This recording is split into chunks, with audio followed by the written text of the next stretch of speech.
I'm going to start with the question of how do you value yourself right about now? How do you value yourself? Now remember, your self-worth equals your net worth. Okay? And a lot of people forget that. You need to work for your future if you want the good life. Okay? And here's the sting.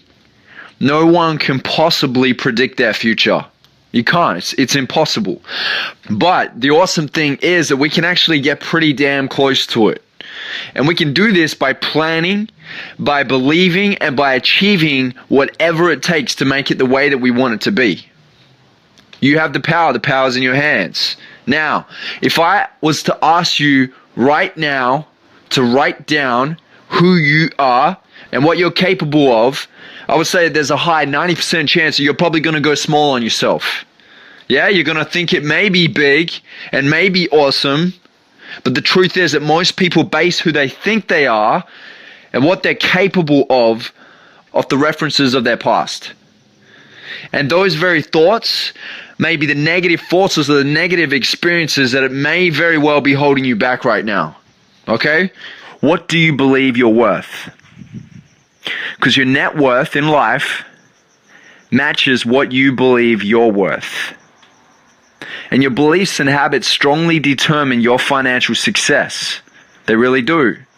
Right? We spoke about casting your vision a few weeks back. And if you have no vision for your future, you'll be a slave to your past. So I want you to write down right now, why do you believe that you should have the outcomes that you desire? Get a pen and a pad out and write down why you believe that you should have the outcomes that you desire. I think a lot of people are writing their goals out, right? They write it out, these big audacious goals and their short-term goals. But why do you believe that you should attain those goals? Why are you worthy of those goals? Get crystal clear on that, right? Why should you have that vision that you're dreaming of right now? What skills do you have to make this happen? And what habits are needed to be in place to make this happen? All right, get crystal clear on this. Because what will happen is you'll say something like, I'm worth $1 million. But your subconscious program will tell you, well, wait a minute. Are you? I don't know yet. Do you have the skills? Do you have the habits? Do you have the unwavering belief? Right? It's not stupid. And this is why a lot of people don't fulfill their dreams. Because they're not congruent with their underlying beliefs. Right? Their words, their goals aren't congruent with who they really believe that they can become. And if this is you, if you're struggling with this right now, it's because your words in your superconscious mind, I learned that from Deepak, are in opposition. Okay? So get clear until this feels right in your body. So clear that when you say it, there's a massive wave of belief behind it. Right? Because you put the work in to learn the skills. And you have no doubts because you've solidified the right habits to stay persistent. And your brain's already becoming wired for the person that you need to become to get there. Right? There's actually an Aussie psychologist by the name of Alan Richardson who experimented with 3 large groups of these basketball players, right? And he was testing them on their ability to make their free throws. And he took them all out and he actually recorded the performance of their first day. Right? So we had the first group which practiced for 20 minutes every day for 20 days. Okay, he had the second group that didn't practice at all. And then he had the third group that practiced visualizing for 20 minutes every day leading up to that 20 days. They didn't actually physically touch a basketball or practice on court. They visualized it for 20 minutes every day up until that 20 days.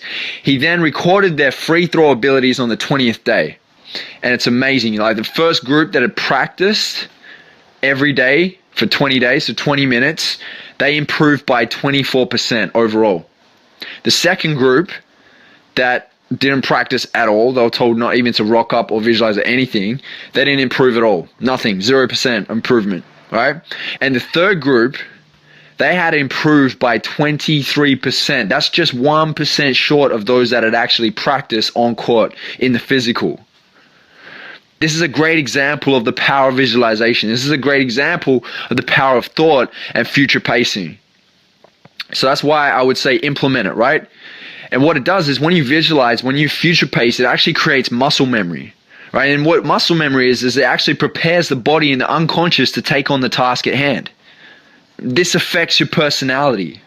And when it affects your personality, it affects your personal reality. Remember that. Right? Every morning you wake up with a new chance to design your day. Every day is a new opportunity to make it happen. And through our thoughts, through our feelings, through our behaviors, through our actions, we're able to master our own destiny. We're the master controller, the sailor, the architect of our life, whatever you want to call it. We are in control. Don't forget that, right? You're in control. And we're not only able to create our own day, we can create our own life.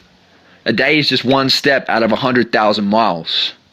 Okay, so make it an amazing journey. You create the way that you become, right? You call the shots. No one else does. You do. And every time you have a thought, you create a chemical, okay? And those chemicals are either negative chemicals or they're positive chemicals based off the thoughts that you create. These chemicals trigger off a feeling in our body. And it becomes this loop between the body and the mind, and then it feeds us and it starts to direct us on the road of either greatness or despair. That's what it does. So your thoughts are powerful, okay? What are you filling your day with? Are you filling your day with positive thoughts that serve you, or negative ones that hold you back and disable you from moving forward? If there's one thing that I've actually learned in life, is that you can hear the same thing a million, billion, trillion times over, but if you don't execute on that idea, on that plan, on that strategy, you will fail. And this is the thing, life will hand you a big freaking F if you don't execute. You know, I don't understand when I hear people telling me that they have an idea, that they have these goals, that they have these dreams, but every time I see them, which is usually, you know, months later, they're still talking about the same old thing. So they're usually making excuses as to why they haven't achieved it. And they're usually paralyzed by fear. They're always getting ready to get ready. So if you're someone who is always getting ready to get ready, I'm sorry to cut it to you, but you're a procrastinator. So you got to find out what's holding you back. And I think one of the best things you can actually do for yourself is to follow through no matter what.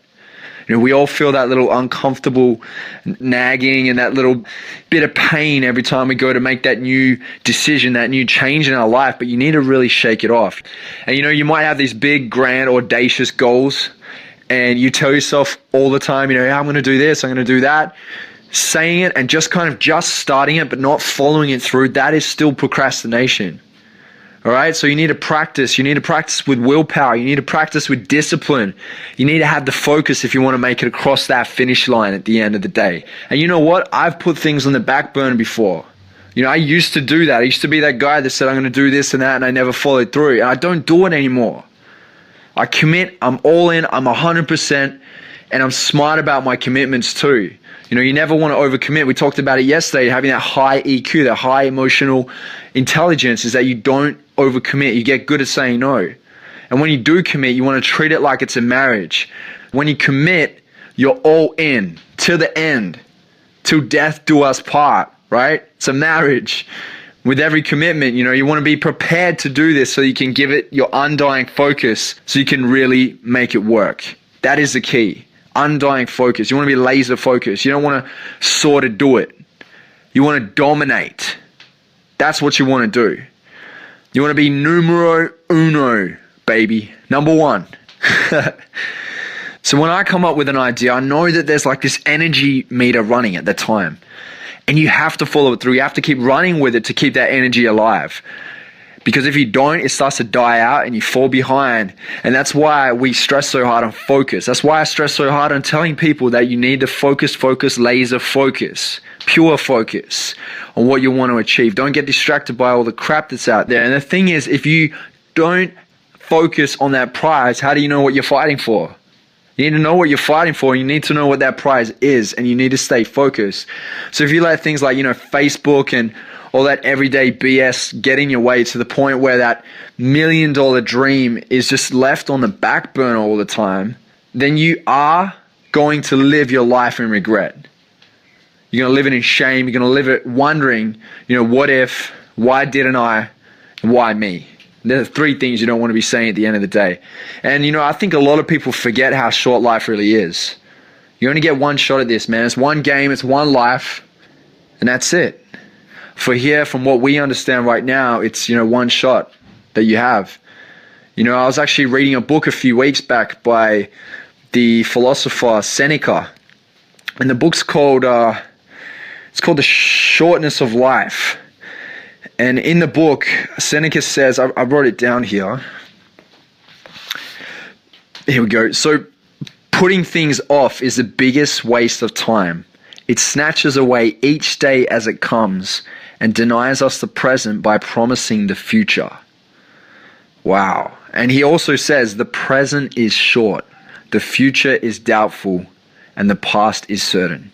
That's powerful words right there. And look, I don't know about you guys, but I've been to way too many funerals lately to be putting anything off anymore. I've had quite a few people around me die lately, and it's not fun, I tell you that. And I think another thing that we tend to do way too much is that we tend to focus on the minor things. We play the small game way too often. And if you look at people like, Donald Trump, Oprah Winfrey, Steve Jobs, Richard Branson, all these high achievers, they say the same thing. They say, think big. These guys live it. They think big. They build big towers and they make big things happen. And the thing is, too many people are worried about their makeup, what they look like, and how many likes they have on their Instagram pics or how many comments they have. These are the minors. And if you focus on the minors, you're going to be left with the bare minimum, and that's the truth. But if you focus on the majors, you're going to get the big hits. It's simple math, right? Do your math. Where is your thermostat at? And I'm not talking about financial thermostat, but I'm talking about your happiness thermostat, your experience thermostat, your love thermostat. Are you taking each of these thermostats to level 10? Or are you just playing this halfway on some level and something else you're kind of just doing it on 2 or 1? Or are you getting sidetracked by society's insecurities like reality TV shows or even, commercial products and things like that are out there that other people are actually making major money on, by the way? Not you, them. So do you know what your musts are to peak that level of your thermostat? Do you know? Something that I heard neuroscientist, life coach, author John Assaraf say recently in an interview. He asked the question of, are you playing at a kindergarten level? Or are you playing at a university mastery pro level in what you want to do? I think that's a valid point. Think about that. Are you going for the pros? Are you thinking big? Yeah? And if you are thinking big, can you think a little bit bigger? And can you think bigger than that? Because that's where you want to be at. It's funny. I'm actually in the middle of a documentary right now. Charlene and I, my fiance, and we're absolutely hooked on this documentary, and it's called Cosmos. It's actually narrated by the astrophysicist Neil deGrasse Tyson. And it's a great documentary. Basically, it breaks down the meanings and the understandings of, life and space and the universe and the cosmos. And it's amazing. So if you get a chance, you want to watch that documentary. It's actually on Netflix. But look, the one part of that documentary that is a real standout to me is the first episode. Right? And Neil deGrasse Tyson, he takes you through our whole solar system, he takes you through our galaxy, and then he takes you through the universe and what they believe to be outside of that. And it's crazy when you watch this, it fully opens your mind to the idea of what other amazing things are out there that we don't even know about. It also makes you kind of realize that, at the end of the day, we're pretty small. We're so small, and all those dramas and all those troubles that come our way in our life it's almost obsolete to what's really out there in the big scheme of things. And this is truly humbling. So we need a little reminder from time to time that the world doesn't just revolve around us, and that we should be focusing on more important things in our life. So how do you go from kindergarten to the pros? That's the question for the day. Right, how do you go from that level 1 level to level 10? You want to max out whatever position you're in. You want to max out in life. You want to max out your business. You want to max out your happiness levels, your love levels. And if you want to do that, you need to be well pro'd up in the areas of your vision, your why, and your goals. And if you don't know what your vision is your ideal outcome for what you would love to achieve. And then you got your why, which is your burning desire for you to reach that vision. It's basically, your motivation. It pulls you, it inspires you to get there. And people are either pulled by two different things: desperation or inspiration, pain or pleasure. Work out your why. Why do you need to reach this vision? Why is it so important to you? And what you want to do is you want to go 5 levels deep with it to really find out why. And then goals. The third thing, obviously, everyone knows what goals are. Write it down, make it happen. To keep it plain and simple. They're for your little short-term achievements. They're like the little pegs along the way. So don't get caught up too much on the little goals for too long. What you want to do is you want to reach that vision. Okay, so your goals are those little markers that get you there, where you platform from one goal to another to get you there. I'm just kind of warming you up and priming you for the majors here. Alrighty? So just remember this. If there's one key thing that I can stress to you, it's to practice being focused. Self-discipline is what's really going to get you there. And that's with any area of your life. Self-discipline to implement new habits, to learn, to meditate, to stop complaining, right? And it comes down to a high level of focus on the positive, productive things that are going to inch you closer to your vision. So if you can learn to prioritize, plan, to be methodical in your approach to life, you will win. All right, that's me for today. I hope you took a lot from this call. Make sure you get out there, kick ass, have a load of fun, and make your dreams happen. Bye. If you haven't already, make sure that you head over to morningmotivationcalls.com. I just launched the second series of the Morning Motivation Calls, which is 10 minutes every morning for the month of May of nothing but pure motivation, advice from world-class experts, high achievers, top leaders in a number of different industries that are sharing their success advice with you to inspire you, to empower you, to ride your day with momentum towards success. We'll be sharing advice on productivity, time management, charisma, being authentic, casting your vision, finding your why, achieving success in all areas of your life. So make sure that you head over to morningmotivationcalls.com before you miss out. Last month was an absolute blast. We had so many amazing breakthroughs. I don't want you to miss this one. So head over to morningmotivationcalls.com, write it out, make every minute count, and live it up. Bye.